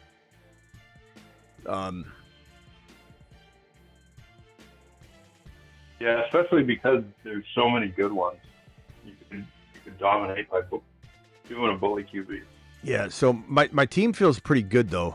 I like it. It's Brian Thomas Jr., it's Bucky, Travis Hunter, RJ Harvey, Cam Ward, Egbuka, Trey Harris, Bashal, the Facial, Tootin, Isaac Garendo, Ray Davis, and then Jalen Milrow, and then Jalen McMillan. And then I thought I had another pick. I just didn't. I wasn't paying attention. Okay, let's try another one. Rookies and sophomores, click it in 5, 4, 3, 2, 1, boom. And guys, just remember that to do this, you just need to go on over to the link that I have pinned in the live chat. Underdog promo code Smitty, and Underdog will match your first deposit 50% all the way up to $1,000. So if you deposit the $10 minimum, they'll give you $5. And then these are $5 each, I believe. So you'll be able to do 3 of these with us. So I got the 4 pick. Everyone gonna hit the like button. Yeah, please hit the like button. Is there something else? Still under 100. No, okay. If anybody wants to dial in, they can dial in too. I wasn't sure if there's someone sitting on the phone line. Okay, here's the draft. 4 pick again. They say it's random, but I feel like there's like a zone you get in where you just get thrown this pick over and over. It's weird. It might be random in that when you get a pick, you randomly got that spot, but you get it a couple times. I don't know. It's kind of weird. I usually get the same pick. And if I do like 2 drafts at the same time, I'll oftentimes get like the same pick or right around the same pick. So I can't get Jeanty here. That sucks. JD5 is there. Maybe I do go JD5. I can't understand the Brock Bowers. Well, I mean, I can understand it, but I think he'll probably fall, I would imagine, after the ADP updates after tonight or tomorrow. I could see him falling. I think JD5 will be 1 because he's been going 1. Him and Jeanty. 1 or 2. But JD5 was like ADP 3. There goes Bucky. That must be one of our people. Who is that? Can you go? That's right. I mean, the RBs are really, really nice. So I'm going to go Neighbors and BT. That's pretty good. I mean, I took the best receivers. No one got one of them. Yeah. Yep. I do like MHJ though, but I don't know. I don't think he'll fall. Maybe I do love Bo Nix in this format. Maybe I do need to go back to trying Bo Nix in the second round. Yeah, because if you're not going to get JD5, he could be that much better than the rest. Who's the third ranked QB? Caleb. Then Caleb? Drake May. Then Penix Jr.'s way down there, and Cam Ward's even further down. Bro, Cam Ward's so much better than Caleb already. It's crazy. Yeah. Penix Jr. is light years ahead of Caleb. All right. And honestly, I like Drake May, but he shouldn't be that high. He shouldn't be over Penix. I mean, I'd have him with Cam Ward, about the same. You got to prove it still. Neighbors, BT, RJ Harvey, Trey Henderson. I can dig it. And I'm hoping, I don't know if it'll happen, but I'm hoping to get, well, let me just wait. I don't know who's in here.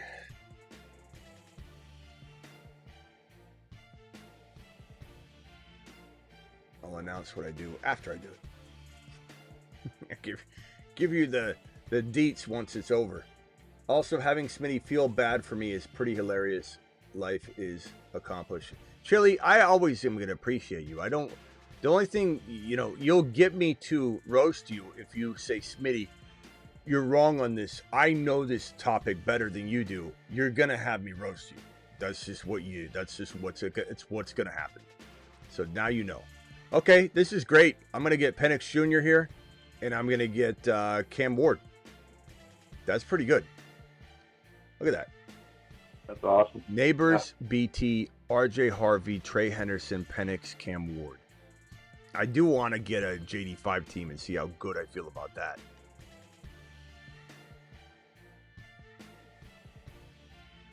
I do wish Travis Hunter fell, and then I could have got. But then again, like, I'm getting so much Travis Hunter. I don't mind Harvey Henderson because I've been missing Henderson on this, but so that's pretty good. We'll do it. We'll at least do one more. I love that this is out. We're gonna be able to smash like 3-4 drafts in a show now. And I'm not saying we'll just draft this for now until the end of like time. I'm just saying for the next handful of drafts, like maybe through even Sunday, I might hit a lot of these. Because this is really an exciting tournament. I remember one of the ones I won a decent amount of money on, I think, was this one. Like this was one where I didn't finish in the top 10, but I remember getting like, I think it was like $1,000 or something from this one, or 1,500 or something from the rookies and sophomores. That yeah, I bet these fill up pretty quick too. I'm gonna time out. Woo. Okay, so I have Ibuka, I have BT, I have Neighbors. There's no tight ends, by the way.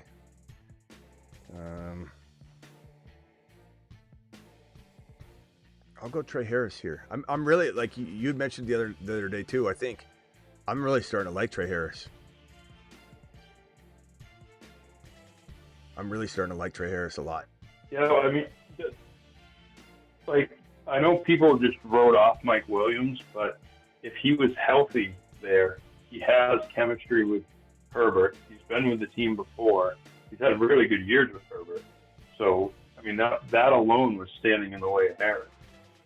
And I get he could be healthy maybe before the season starts, but Harris is going to be able to get enough work now where I think he'll jump. I know people aren't going to like what I'm about to say, and you may have said something along these lines, and I'm just not listening very well because I'm drafting, so I apologize. But I think Trey Harris is going to be a bigger hit to Ladd than people think. I think maybe Ladd. I'm not saying Ladd isn't good, but Ladd might not be as good this year. I love Ladd. Ladd's a really, really awesome player. Let's go Garendo here. I got Trey Harris, Ibuka. It's a good team. Isaac Garendo, Jaden Blue. I just think that Ladd is in a situation where his coach and that scheme is not always going to serve him the way that I think that it did last year. Like, his coach could be a problem for him. Everyone is a number. There's no names on the backs of jerseys in his mind, in Harbaugh's mind. Everyone is just a regular player. Everybody's the same. If he could pay everybody the same, Harbaugh would pay everybody the same salary. So Harbaugh is a very unique coach, and he's like Belichick. And I just think that Trey Harris, yeah, and if Keenan Allen's back and you're right, Joseph, if Keenan Allen's back in LAC too, it's even a problem. But I just think Trey Harris could capitalize on what Ladd McConkey capitalized on last year. There was targets and no one else. And now that there's going to be Trey Harris there, a very talented player, it's like they're just going to be divided up. I'm not saying totally equally, but I just have a feeling this Ladd McConkey ADP is ridiculously bad. It's not even smart at all. Yeah, it's crazy. Let's go Jalen Milroe and hold on one second, Travis. 14, 8, 9, 12. My receivers are all different bye weeks, so I think I'm going to take a stab at the RBs. Let's go Dylan Sampson. We haven't drafted Dylan Sampson yet. I like this team. All right, so let me show the team. Ladder's going to be having teams really game planning for him too. He kind of had to slip through the cracks a little bit last year, part of the beginning of the season. Thank you for all the super chats. I'm sorry, Cobes and Chili and Joel and D Flow for leaving you hanging for as long as I did when I was arguing and you had that super chat up there. This team is pretty good. Neighbors, BT, RJ Harvey, Henderson, Penix Jr., Cam Ward, Egbuka. Whoops.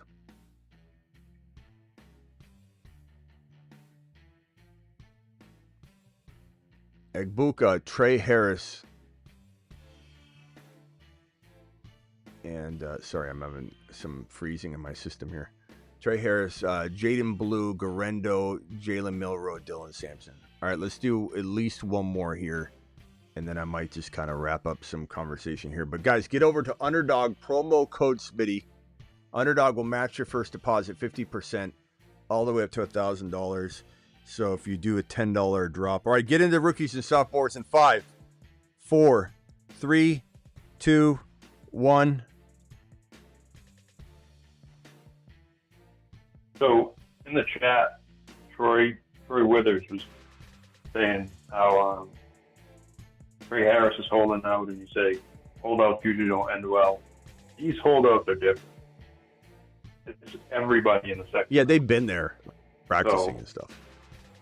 You know, it's not like they've been like at home. They still practice. Very different.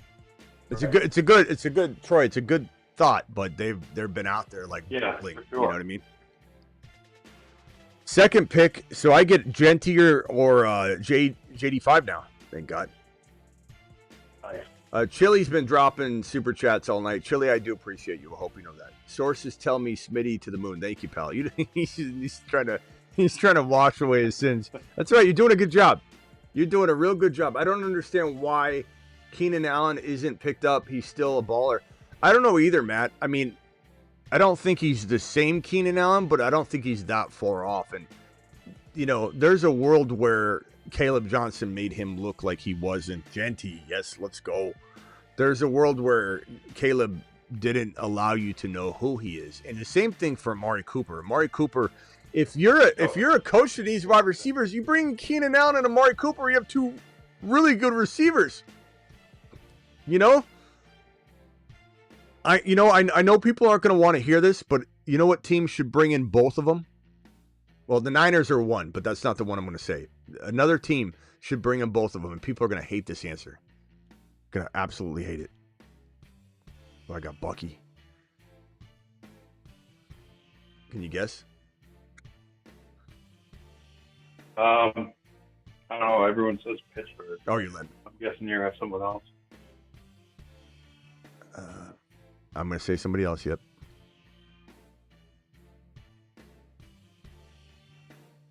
Let's go, Travis Hunter.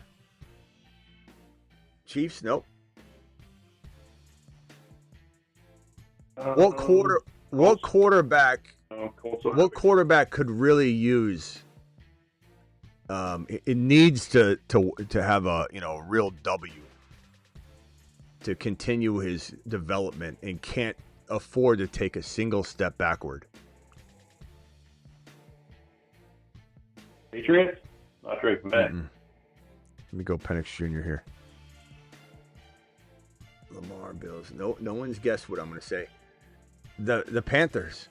I know they're a crowded wide receiver room, but I'm telling you, you give those two wide receivers to that offense, and those are the two best wide receivers on the team immediately.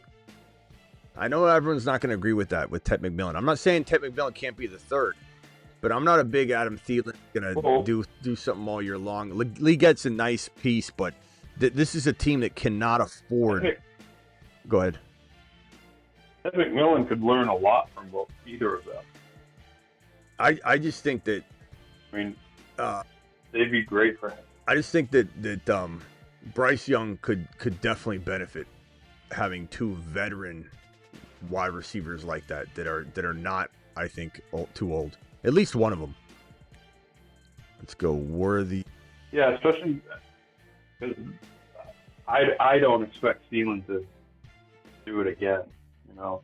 And even when he's put up numbers the past couple of years, it's been, you know, streaks of games and stuff. I don't know why you expect everyone to be up in arms about that, because they have a loaded wide receiver room. Not that it's like uber talented, but it's completely full. It's like crowded. But they're still the best wide receivers on the team, even over Ted. So, John was saying in the chat he's not a Milrow guy, and he has less faith in Milrow than AR5. But I know AR5 was drafted higher than Milrow, obviously. But you could argue that Milrow is a more complete quarterback than AR5 was. Draft. But I'd be careful of that, John. Let's go. I think Milrow gets like too much shade thrown on him. Mm-hmm. Hey, what do you think of this team so far? Jeanty, Bucky, Travis Hunter, RJ Harvey, Michael Pittman. Michael Penix Jr. No way. Michael Pittman. Roma Dunze, Xavier Worthy, Egbuka, Jaden Higgins. So I waited on wide receiver for a while. I went Jeanty, Bucky, Travis Hunter, then RJ Harvey, Penix Jr. So I got in my opinion, a good QB. A little nervous about having just him, but I will draft another player. I'm gonna go Jaden Blue. No, I'm gonna go Garendo. Home run Garendo. So Harvey, Bucky, Jeanty, Garendo. Hunter. You went 4 straight wide receivers. I know, and then I still got. Hold on a second. Up next. Still got Garendo. But I mean, skipping wide receiver and then getting Worthy that late felt like a crime. I'll go Milrow here. I have not checked their bye weeks. 5 and 8. Okay. So to answer the question about Milrow is, in my opinion, like they're both amazing athletes. Had Milrow come out with before, or let's say AR5 never came out of college, I think we'd be looking at Milrow like a specimen. But we already saw it. The buzz wore off of a athletic guy with a cannon. We're done with that. AR5 didn't work. I don't want it. That's where I believe Milrow got the shaft on that. But I believe that Milrow is a better quarterback, has a better arm, is more accurate, is 10 times more intelligent. No offense. He's a better runner. Everything's better.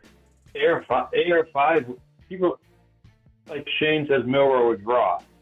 To a point. AR5 was completely raw. Like, he was... Bro, Milrow is so start. talented. I should have seen it. It's almost a good thing that he's very, very undeveloped, but to be as good as he is undeveloped makes me really excited. The rushing is insane if you look at the numbers he put up. Like, if you have doubts, go and look at that. Yeah. Let me pull up his game log and show people. Jalen Milrow. He's just a monster, man. And anybody that says that he's not accurate, they're just repeating that. Or he doesn't throw a lot. Like, they're just repeating that too. These are repeating Rodgers, bro. Don't let him get you. Don't let him get you. I think the Hurts comparison makes so much more sense. Oh, he is the next Jalen Hurts. In terms of throwing, they said Lamar Jackson couldn't throw, you know? Yeah. And now he's throwing fine. Look at his 2024 numbers. 28, 44, and 16 TDs. And while somebody might say, 16 TDs and 2,800 yards, he's not doing that much. Well, when you run for 726, I cropped it, damn it. Hold on. My whole speech is on pause. 1 second. All right, let me crop this again. just these numbers are crazy. I love that people don't like these numbers. I love that these numbers don't tell somebody an amazing story. I love that they look at it and they're alarmed. So bottom number. The numbers are like Jeanty's receiving this year. You know? Yeah. Bottom row right here, 2024 passing, the top group. 28, 44, 16 TDs. And then if you go down to this bottom row, very, very bottom row, 726 rushing yards and 20 rushing touchdowns. And the thing you got to keep in mind is when you say something like, well, he didn't throw a lot, you got to understand he was in the end zone 20 times, not needing to throw anymore. So his drives were cut short more than anybody else's in the in FBS. In terms of like he doesn't have to do anymore, you know what I mean? Like he's in the end zone. 168 carries. Yeah, 168. Almost 170 carries. And then when you're in the end zone, you're done. There's no more field left to accomplish. So of course, you know, to have 28, 44, and 16 TDs, actually kind of impressive when you have 20 rushing touchdowns, because how many opportunities are you supposed to get? You know what I mean? Like, how many times are you going to drive down the field to score? If you're scoring 20 of them on the ground, you're going to have lower numbers. But such a phenom running the ball. Like Travis said, better runner than AR5. Maybe arguably a top 3 running quarterback in the league the moment he's on the field. And off the rip, yeah. It's just like, you know, this is Josh Allen. This is Jalen Hurts. You're going to judge him. He needs the right coaching, of course, but this is and he's got JSN. Like that is. I keep saying it too. One of these preseason games, he's just going to go off, and the whole fan base is going to start going, "Ooh, you know, maybe he should be playing." The second Darnold seeing go, sir. Mike says, "I'm disappointed in you, Smitty. Not more than I'm disappointed in you, Mike." Henry versus Jeanty is a better matchup. I would love to debate you on that one. Second best running back situation is still elite. I mean, we're gonna dance through the same types of things, just on a lesser degree, because he doesn't have an injury history. Mike, there's not much more to say other than it's gonna be a lesser amount of body blows, because you literally have an argument that Henry can do it for one more year. But to suggest that there's some sort of... The reason I'm disappointed in you right now is there is an argument to be made. This would be a very even type of battle where I don't think someone's getting shut down at all. It's kind of preference, you know. You like Jeanty, you like Henry. How are you going to get mad at someone for liking Henry for one more year when he didn't injure or break down? There's no real... He was ADT. Yeah, there's no, and yeah, the cost of entry is, but even 1v1, let's say you had to put them at the same, you know, value. There's no debate here really, other than your preference is to go with the guy that has been doing it, and you're going to bet that he doesn't drop off this year, it will be next year. And that's a normal debate. But to suggest that there's some way that you're going to crap on Jeanty as an option over Henry, you're not going to win that if that's what you think you're going to do. But I'm not going to sit here and say the reason this didn't go to a debate is, I think it's very... I mean, we could definitely debate it. It's definitely fun, because sometimes when they're close, they're even more fun. But this is not one that tickled my fancy tonight to where I'm like, oh, this is an easy home run like the Christian McCaffrey one was. Let's have some fun. Let's put the Jeanty shirt on and go to town. You know, Henry, Jeanty... I'm taking Jeanty every time, but there is a world where if I'm on auto pick on accident, I go to grab a sandwich, I come back and I timed out and I didn't realize the draft was starting and I got Henry instead of Jeanty in best ball especially, I'd probably go, okay, let's see how it goes, because I don't have a lot of Henry shares because I'm always smashing Jeanty ADP. Let's go ahead and do it. So there's no like, you're not getting anybody on Henry versus Jeanty, but you're definitely allowed to love Henry as much if you want. There's no taking a lap on that. So take a lap for thinking that I'm taking a lap. Not disappointed in Jeanty as an option, just CMC. Yeah, but bro, you saw the ignited flare up that we had go on, no pun intended. Achilles tendon and just general discussion flaring up. So it was actually the perfect choice. Mike, dare I say? I think a Henry Jeanty would still be fun, but it wouldn't have been near as lively. All right. Let me show this team real quick. It was not the highest projected team, but I don't care about that. Jeanty, Bucky, Hunter, Harvey, Penix Jr., Adunze, Xavier Worthy. That was a pretty good value there on Worthy, I thought. I like that run of wide receivers. Yeah, Egbuka, Jaden Higgins, and then I went Garendo as my running back 4. So I got Jeanty, Bucky, RJ, Hunter, Rome, Worthy, Egbuka, Jaden Higgins, Garendo, and then freezing going on. Milrow, Sanders, Garendo, yeah. I think ultimately I'm going to want, and I think we're in kind of a snipe situation here, because look at Ward and Penix Jr. I got Penix Jr., but Ward went in 5, you went in 6 in the other one. I have a feeling that outside of this community, I'm going to be able to feel very comfortable going later quarterback. I think that inside this community, you might be stuck with just one, and then I'm not as happy. But it was a good little draft. I like it. I encourage all of you to get on over to Underdog, promo code Smitty. The link is in the live chat. The link is pinned in the live chat. The link is in the description of the video.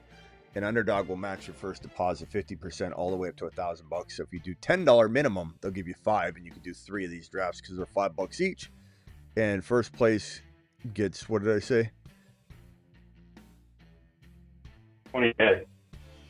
20K. And the entrance will be, let me see. The entrance will be 44,000.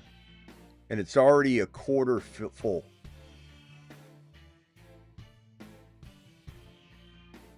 Yeah, hopefully they'll open up another one. Yeah, you're right. They probably will. Rookies and sophomores too. Duh. All right, Travis, I'm out of here. I'm tired. All right, I just got to ask you one question for Rain. Just came back in the chat, actually. He has a trade offer. Be creating Brees and Ladd or Rashee Rice and Kyron. Thank you, Mike, for the super chats. Brees and Ladd?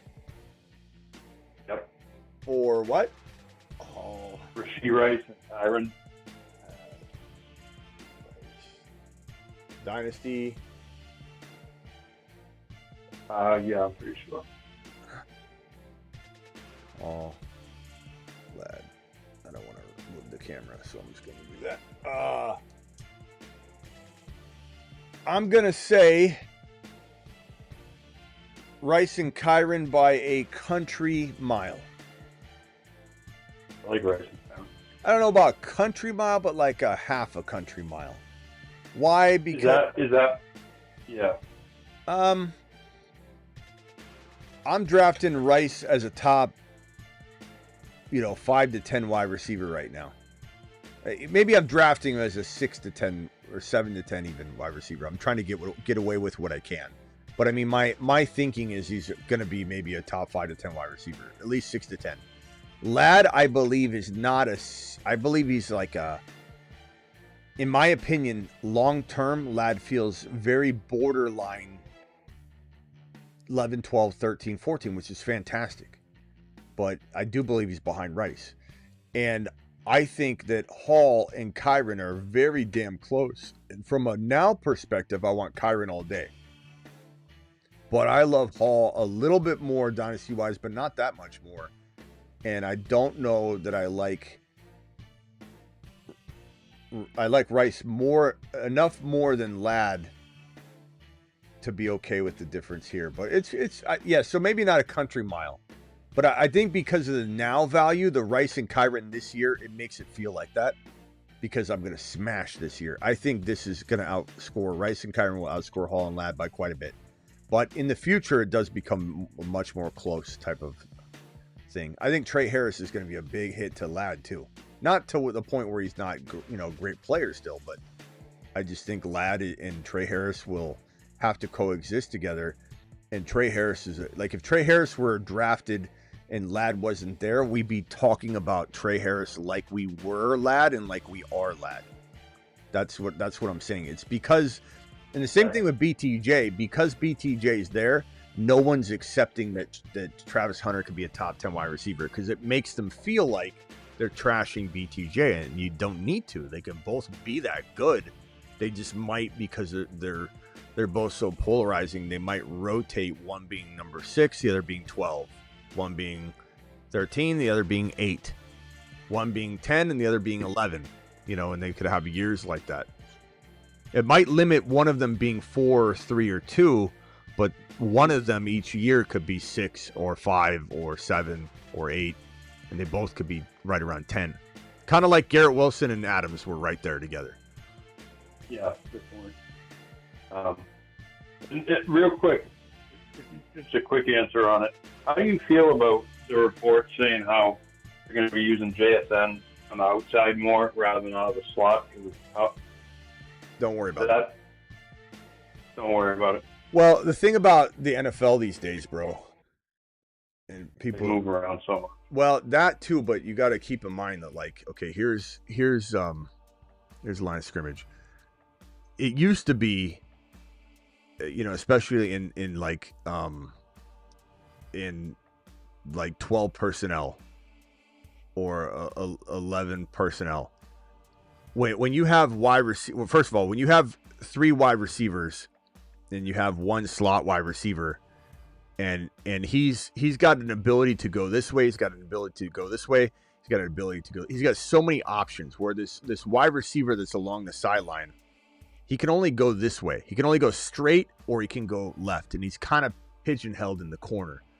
The thing about a lot of these 2 wide receiver sets in today's NFL, all this motion, pre-snap motion, these wide receivers are a lot of the time smashed really close to the tight end. And so you have a lot of these wide receivers that are now on the outside that are literally lined up kind of like a slot wide receiver. So now they have an ability to go both directions like a slot wide receiver, and it really doesn't make that much of a difference anymore if you have an offense that's designed like that. So JSN is going to be moved all over the field, and as long as they have him in tight, bunches, he'll be fine. He'll find his ways, and not to mention they'll still have him in a slot. It's just not going to be quite as much probably, but hard to really say. But I'm not worried about it. Look, JSN's kind of like Ibuka. He's such an adaptable player. But as long as they run him in smart ways, he'll be able to run routes like a slot wide receiver. All right, Travis. Yeah, appreciate it, Smitty. I'll talk to you later. See you later, man. Bye. All right, guys. Appreciate you all. Appreciate you. Deuce. American Pie. Maybe I need to go watch American Pie again. What a nostalgic movie.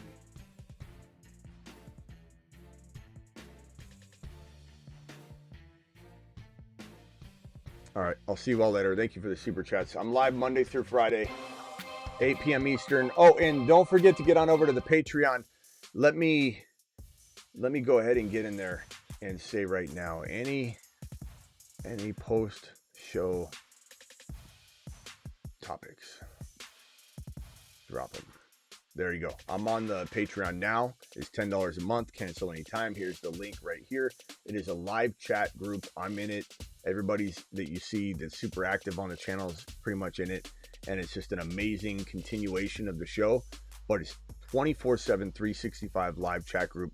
And especially fun and useful on Sundays. We all cram into this game day lounge and start bench room. And we're just sitting there all day long talking, and it's just an amazing. Even if you like didn't watch as much football, let's say from one year to the next, you might still want to be there to hang out and just have like a good time. Appreciate you all. See you tomorrow.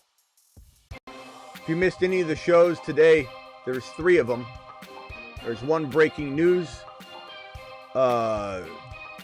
stream that we did, and I go live whenever big news breaks. Monday through Friday, every single day of the week, I go live when big news breaks, whether it's Sunday, Saturday, Monday.